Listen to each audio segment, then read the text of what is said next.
you agree with these rankings? No. All right, y'all. Pro Football Focus has released its 32-team receiving corps rankings. Guess who's number one on that list? All right, let's get to it. Play from about the 12, and there is Vic, as you talked about, John, rolling and launching downfield for Deshaun Jackson, who accelerates, caught the opening play, and all the way for a touchdown. Off play action, going for it all into the end zone. The line does a good job. The pass into the Wide, one-on-one. Clement flares out to the right, caught over the middle.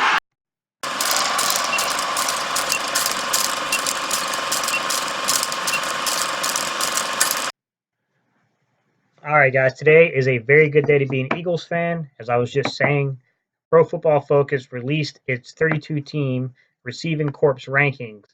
And man, there are some salty fans around the NFL today as they found out that the Philadelphia Eagles have the number one receiving corps in the National Football League.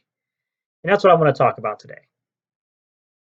Getting past the fact of us being Eagle fans and being homers, and of course we're going to agree with it because we're Eagle fans. Who are the other teams? How did the top 10 fall in? And, you know, if you look at some of those teams, I'm going to look at the first 6 teams, so the Eagles plus 5 other teams, and kind of break down their roster from an Eagles fan's perspective and what I see the problems are with their rosters and why Pro Football Focus probably went with the Eagles over that particular team. And that's going to be the topic for today. So without further ado, I'm going to go ahead and I'm going to jump in and talk about the Atlanta Falcons, who ranked number 2 on Pro Football Focus's 32-team receiving corps ranking. Okay, guys, the Atlanta Falcons. So, familiar team. Very, very good starting 3 at that receiving position. Julio Jones. You know, he's lost a little bit of luster here recently, but I'll be honest with you, in terms of skill set, maybe not so much production recently, but in skill set, Julio Jones is still the best receiver in the league. Past that, they had Mohamed Sanu and then Calvin Ridley. It's their 3. Sanu, Ridley, Julio Jones, excellent starting 3. Your X, your Y, and that Z. It's a very, very, very good starting 3. Now, when you look at the Atlanta Falcons, from an Eagles fan's perspective, I think it gets a little difficult when you start getting past those starting 3. And I think this is where someone like Pro Football Focus is going to take a look at your roster and say, like, hey, yeah, your starting 3 is really good, but your depth is beyond. It's average. So the way I look at the roster, and if I get your roster wrong, Atlanta fans, I apologize. I'm not an Atlanta fan. But I am familiar with some of the players on your roster, and I feel fairly confident in some of the things I'm going to say. Not completely. I know that those weird 5th receiving roles can not go to necessarily skill set over special teams production, and I don't know crap about your special teams, so, you know, bear with me on that. Your 4th receiver to me is probably Justin Hardy. This is a receiver I'm familiar with. I'm a North Carolina guy. Like I said, I was raised in Newcastle, Delaware, but I've lived in North Carolina now longer than I lived in the Philadelphia area. Justin Hardy was a receiver down at ECU. He kind of caught the tail end of a decent ECU team into the miserable, horrible years of ECU. But he was a really, really good receiver. He's a slot guy that kind of has some ability to play on the outside. He's an okay 4th. He's an okay number 4. And then looking at your roster, man, it gets really difficult to kind of predict where anyone else is going to fall in here. You got a guy named Russell Gage I kind of looked at. He looks like a legitimate, if I was going to project somebody, to me he looks like a legitimate number 5 guy. I don't know what his special team production is, any of that, but just kind of looking at what your roster needs, an inside-out guy as well. He seems to be the only other player I see on that list with some respectable sense who would fit that mold. Not lighting the world on fire, guys. It's not a very good number 5. Let's just be honest. All right. Past your wide receivers, let's look at this from an entire perspective. You guys were clearly concerned about your offensive line play. And yeah, we know this because you spent 2 first-round picks on the offensive line. You went out and you got Chris Lindstrom from Boston College, who I'm familiar with. I watched him play quite a few times now because I started off my college career at NC State. I'm a big NC State guy. I'm a big ACC guy. The Boston College football team had an excellent offensive line the last couple of years, and Chris Lindstrom was a big part of that. He's a very good ball player. You never know how these kids are going to project to the NFL, but he's probably going to be pretty good for you. I think you guys reached on the Caleb McCory, whatever his name is, kid. That one seems like a little bit of a reach to me, but offensive linemen are hard to come by. Sometimes teams make the decision that they're going to jump back up, take a guy in a late, first round into the second round, or even in the mid rounds of the first round. They might take a guy who's should technically be a late first round prospect, but there's only so many of these guys, so sometimes you overreach. It happens. Eagles, we know we've been guilty of it quite a few times. But clearly you had to focus on your offensive line. Past that, guys, when I really look down, you guys have an excellent tight end in Austin Hooper. But your depth past Austin Hooper, I'm sorry, guys, is trash. Logan Paulson, trash. Luke Stoker, trash. Eric Sobert, trash. It's not very good, man. You guys need some depth at your tight end. You need to inject some youth there because Paulson and Stoker are past their primes, to be quite honest. Paulson is most things I remember him for was his time in Washington, where he's a decent blocking tight end, but he's boy, if you lose Hooper, you're in trouble. And then you got Stoker, who's more of that traditional mold in the tight end position, but he hasn't had a lot of production. I remember him mostly from his little stint he had recently with Tampa Bay. I'm sorry, not Tampa Bay, but Tennessee. He was in Tampa Bay as well, but Tennessee. Sobert, I don't really know much about, other than you guys invested a fifth-round pick in the guy. Past that, I think your running back. I think you guys have sneaky good depth at running back. I think people might be sleeping on your running backs just because sometimes Devontae Freeman doesn't always stay healthy for you guys, but when he's on the field, he's an excellent all-purpose back. Devontae Freeman, definitely a dual threat. He's a good guy. You guys got Ito Smith coming in behind him. Very good guy. He can pick up the slack. He's a very, very good guy. Very good. Very, very good ball player. The kid you guys just drafted, Quadri Allison, the Pittsburgh kid. Pittsburgh had a slightly better team this year. They've been struggling of recently, really, with recruiting and stuff. But that kid was a thumper at Pittsburgh. He's not the biggest of backs. He's only like 6'1", maybe like 225ish or something like that at 6 foot, 225, somewhere in that area, guys. But that kid he's got some power behind him. I remember watching him play a few games against NC State and seeing him actually lower the pads on a few players. He's a good ball player. You guys drafted a kid named Marcus Green, who's kind of a weird because the draft had him slated as a wide receiver. You guys picked him up more so as a dual threat running back. He definitely fits the mold for you guys of that 5'8"ish, 190-poundish kind of mold. Definitely that Ito Smith, Devontae Freeman type mold. I don't know how it'll work out. You guys also have Brian Hill, who's more of an all-purpose back kind of build, 6'1", 219 pounds. I don't know how you guys are going to work your roster out. I don't know if you're going to keep 4 running backs. You're going to keep 3 running backs.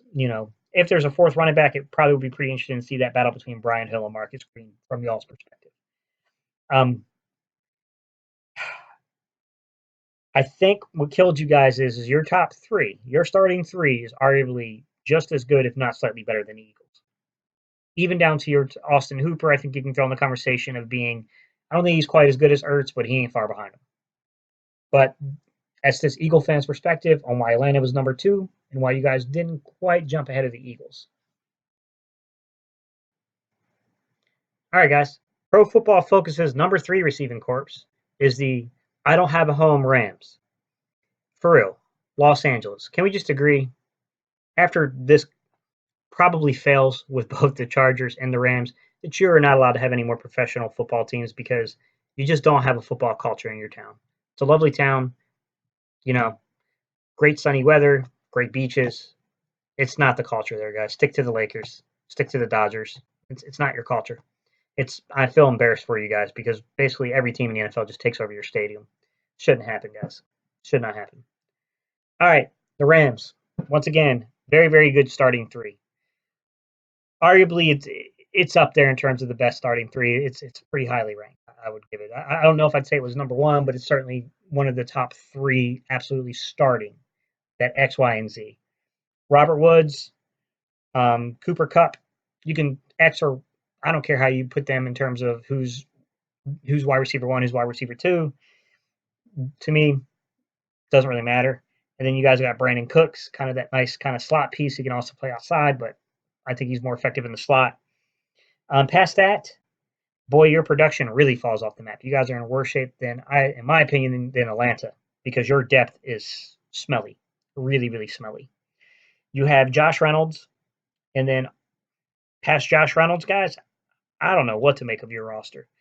There's a couple players in here that I am a little familiar with, so I know that you guys invested a 6th round draft pick on Mike Thomas.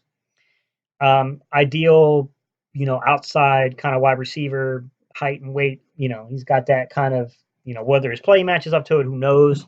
Austin Prohl. Yes, I'm very familiar with Austin Prohl, guys. He played at UNC. I'm an NC State guy. Like, we literally have a thing called the Ramros where we protect the Freedom Expression Tunnel from UNC fans and students during our rivalry week. So, yeah, Austin Prohl is definitely a good slot guy. I hate to admit it, but he's a good slot guy.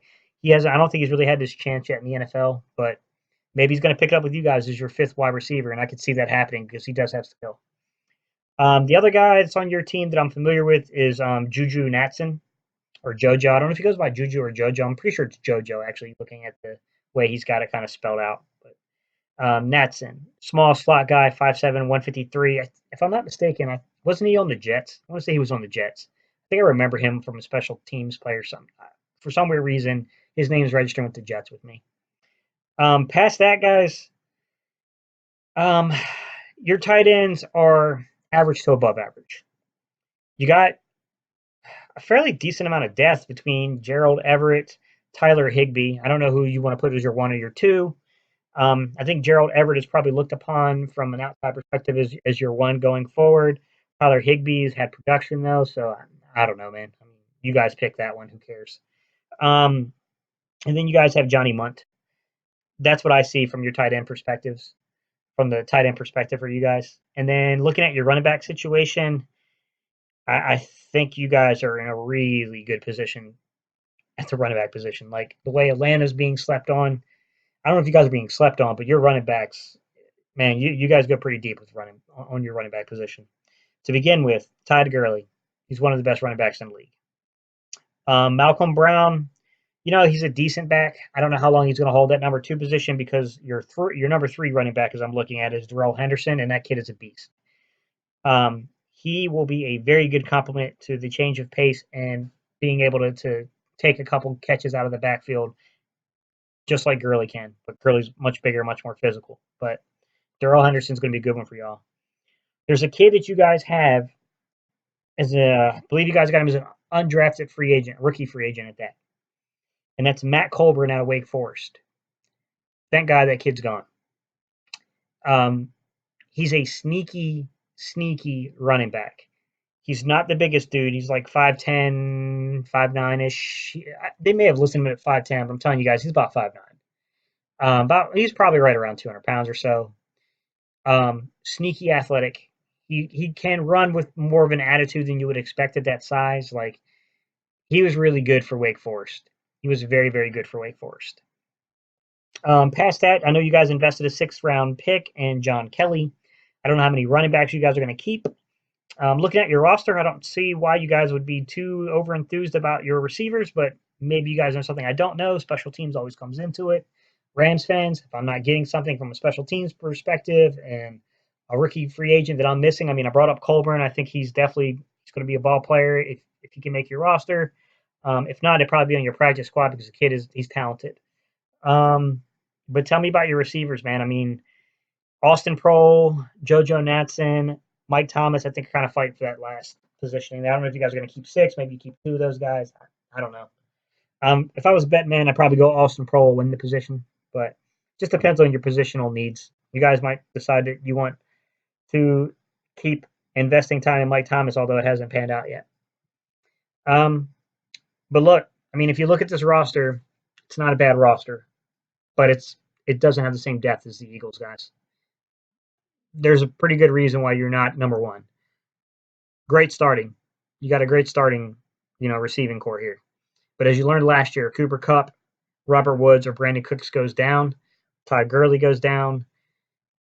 Yeah, you you're gonna it's gonna cause some issues on your team. All right, let's move on to the next team. All right, guys. Pro Football Focus's number 4 receiving corps is none other than Andy Reid's Kansas City Chiefs. All right, so look, as Eagle fans, we got a lot of love for Andy Reid. Yeah, man, you guys got a good squad. I'm not gonna take that away from y'all. Sammy Watkins, sure.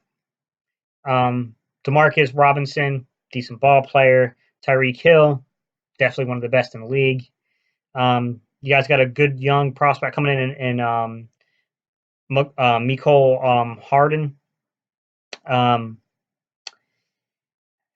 Past him though, past those 4 guys, let's be real, man. If you guys are gonna keep 5 receivers or 6 receivers, like your depth gets a little shaky. I'm not sure how to say this man's first name. I know of him, but Garrig, I think it's Garrig, right? Garrig Dieter. Dieter looks like a guy who's played a little bit for y'all. I remember hearing his name a little bit last year. He's got experience in your system. Okay, maybe he's a good special teams player. Maybe he makes a really good 5th wide receiver. I don't know, Chiefs fans. You guys tell us. Some guys that are on your roster that there's 2 of them I'm pretty familiar with. Number 1 is Rashard Davis. Eagle fans, we know him. Good small slot guy. He can play on the outside. Stature, being 5'9" kind of hurts him a little bit, but kid's guy, he's got a little bit of cut to him. He's got a little agility to him. He runs decent routes for what he is. I mean, I don't know what the real potential is for him to make your roster, but probably not so well with Tyreek Hill, Mecole Hardison, and then you have, him being that would be a 3rd guy of similar stature. I can't see that. I mean, you're basically piling up 3 of the same people. You do have one intriguing prospect. You guys probably don't know much about him, which is Jamal Custis. He's a big kid out of Syracuse. Jamal Custis is probably a developmental piece. He does not have all the football IQ part down yet. He does seem to lack a little bit of that top end speed, but this kid is big, he's physical, and he's got a big catch radius. So, he was on a Syracuse team that was pretty good, and he was pretty difficult to cover in the league. He'd be interesting to see if you guys went 6 deep. Would you take a flyer on him? Would you put him on your practice squad? He's a decent one. Marcus Kemp, it's the other player I saw. Decent size, 6'4", 210. Seems to have a little bit of familiarity with your system. I could see that. The other kid I saw in your, looking down your roster who was pretty intriguing to me is Felton Davis III. I don't know how healthy he is because he did, if I remember, man, he tore I don't know if was it a ligament or Achilles injury. He had something like that I remember that against Michigan. So I remember he played for Michigan State. I remember watching that game. But I don't know how healthy he is. But if he's healthy, he's a pretty intriguing prospect for y'all as well. Guys, you're tight end. Come on, man. You go Sammy Watkins, Demarcus Robinson, Tyreek Hill, Travis Kelce. Man, that's pretty deep. It's pretty deep in your receiving group. Mecole Hardison, I think, is another one that he's decent. I think you could put him in as like a 5th guy that can be productive for you guys. You got a little bit of an interesting situation going on at running back. You got a good 1-2 punch there with Damian Williams and Carlos Hyde. Carlos Hyde's a good vet, good strong runner. He'd get you a yard or 2. Right role, I think he would be good. You guys drafted Darwin Thompson, definitely an Andy Reid type guy, 5'8", 200-pounder. Yeah, it seems like someone Andy Reid would go for. And then you guys have Darrell Williams still just kind of hanging around your roster. So I'm not too sure what you're going to do there. I don't know if you'd keep 4 running backs or not. You guys know more about that kind of stuff about your team than me. But, that's looking at the Chiefs, that's what I see. To be honest with you, Chief fans, other than the issue, Tyreek Hill has a little bit of an injury kind of thing going on with the quad, and then some legal trouble too. But if he's ready to go week 1, man, I can see you guys make an argument to why you're 4th. You probably should be higher on the list. You should probably be 1, 2, or 3. To be quite honest, I don't think you're as deep as the Eagles. I don't think your depth is the same as our depth, but you got a good ball club. I'm not going to take that away from you.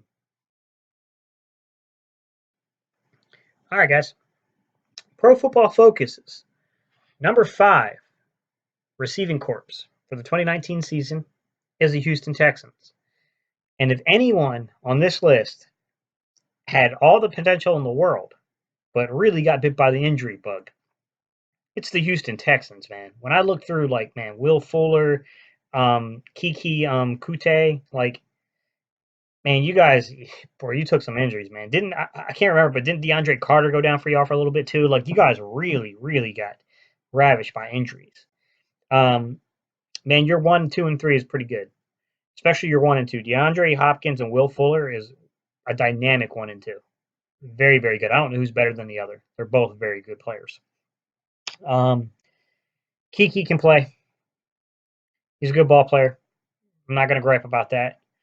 Man, you got a funny, weird situation going on with your tight ends, though. I'm gonna be real with y'all, Houston Texan fans. Your tight end situation is dumpster fire. Jordan Akins, you invested a 3rd round. The dude's older than freaking Moses, man. Why are you investing 3rd round picks in 27-year-olds? What is wrong with you? Jordan Thomas, you invested a 6th round pick in him last year. He's intriguing. Big kid, man. 270, he's like an offensive lineman out there playing tight end. I'm assuming he's a damn good edge setter. You guys really, and I think this is why they're projecting the Houston Texans so high. Number 1 is your health can't get any worse than it was last year, and then number 2, I think they're looking at Warren coming in. Is it Khalil?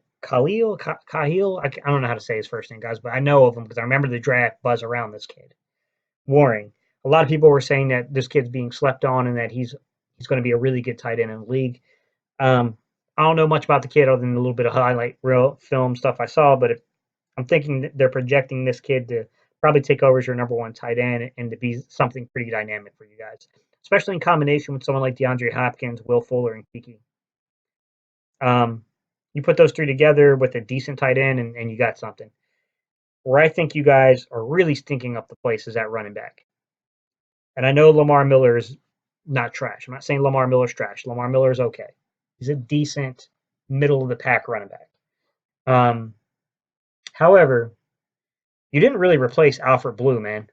And I know Alfred Blue's like, well, come on, dude, it's Alfred Blue. Da-da-da. Yeah, man, you still need a number 2 running back, and you ain't got one on your roster.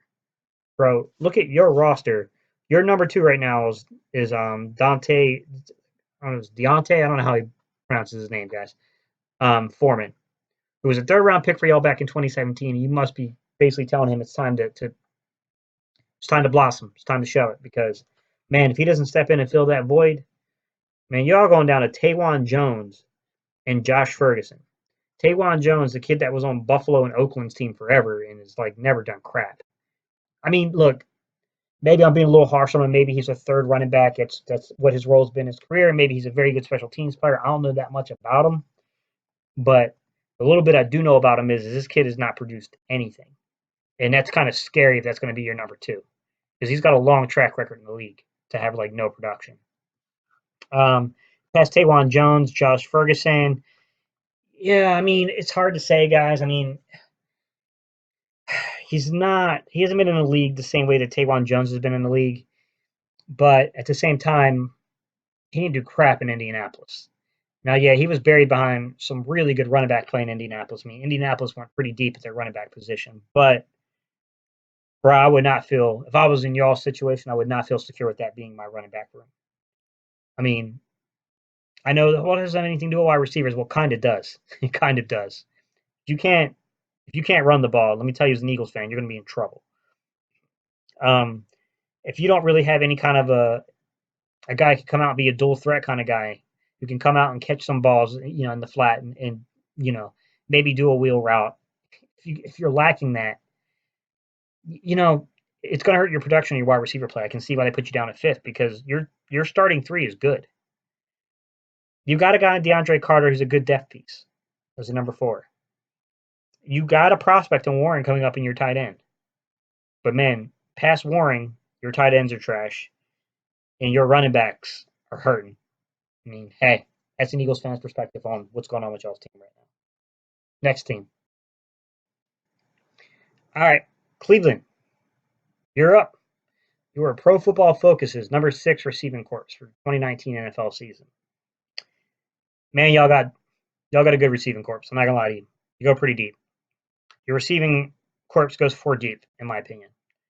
Odell Beckham, Richard Higgins, or Richard Higgins. I don't know.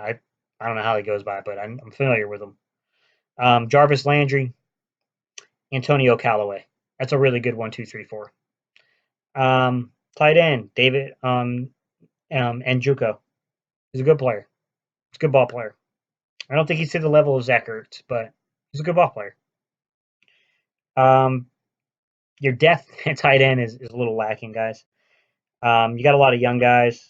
One kind of veteran in the group was Demetrius Harris, big kid. Came over from Kansas City to y'all.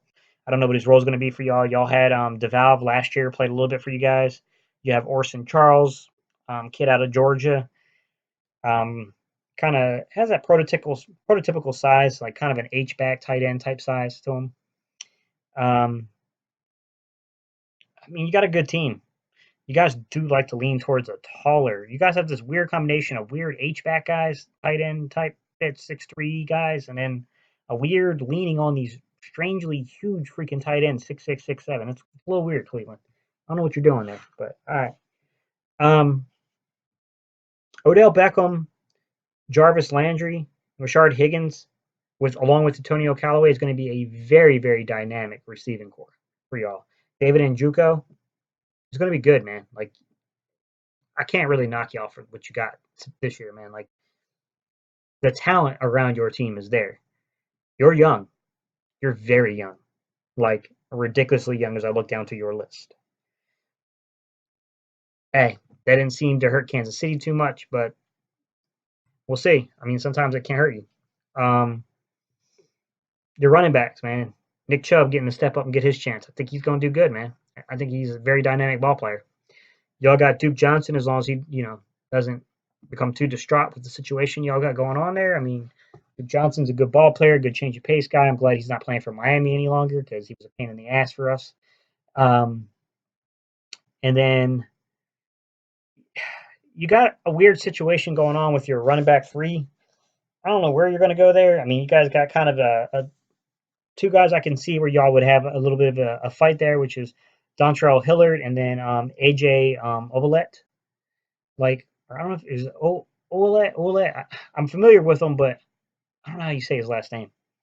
Anyways, your running back position behind Duke Johnson is a little more cloudier, but that's more of special teams, third back kind of role if someone gets injured kind of deal. Like, not the biggest of concerns really. And you can always probably pick someone up on the waiver wire once the preseason's down, we get on the final roster cut downs. We got an embarrassment of riches at the running back position for the Eagles. Somebody's not going to make it through. So, man, I gotta say, man, y'all got a deep roster. Your wide receiver 5 position's a little interesting to me, guys. You guys have a guy in Damian Ratley who you invested a 6th-round pick in last year. He's got ideal prototypical wide receiver size at 6'1", 6'2", frame around 200 pounds. You got another guy, Derek Willis, who's been in your system now for a couple of years. He's got good height, good size, 6'4", 207. And then you got the kid coming out of Kentucky, Dorian Baker, undrafted, free agent. I don't know how he's doing in your camp, man. I'd be interested to hear from y'all. How's he doing? Big kid, man. I saw a couple of the games last year because generally the way our local channels would go is you get your ACC game at 12 and the next game up at 3 o'clock, 3:30 time slot is normally an SEC game. So I saw Kentucky play a couple of times over the past few years, and he definitely caught my radar. He's a pretty good ball player. So, yeah, Cleveland. I think you guys are – I think you could argue. I think you're on that kind of level with Kansas City, where you could argue that maybe you guys are being ranked a little too low, that your 3 is good as any 3, and your depth is better than most of the other teams. I think I could see you guys making a push to be moved up to 2 or 3. I can see that. I mean, you got the ball players there. All right, guys, that is my perspective on the guys behind the Eagles. Now I want to flip the script here for just a second, and I want to talk to all my Eagles fans. Let's talk about what the Eagles got and why we number 1. All right, guys, give me 5 minutes, and I'm going to tell you why I think the Eagles have the number 1 receiving corps in the NFL, why it was ranked that way. It doesn't have to do with any one single player. It's the combination of guys we have. It's how deep we are. So when you go 4 deep, we go about 7 deep, 8 deep at the wide receiver position. Right now, we're trying to figure out, are we going to keep 4 or 5 running backs? Are we going to keep 5 or 6 receivers? Are we going to keep 3 or 4 tight ends? Like, somewhere good players are going to get let go because we can't fit everybody on there. It's how deep we are. Look at our 3 guys. Alshon Jeffrey, Deshaun Jackson, Nelson Aguilar. Okay? We got the rookie in J.J. Arcega-Whiteside. It's going to be a beast. The more likely number 5 for us is probably going to be Matt Collins, who's a kid who he can play. He can play in this league. He's a decent number 5. Look at our tight end depth, guys. Ertz and Goddard. Okay?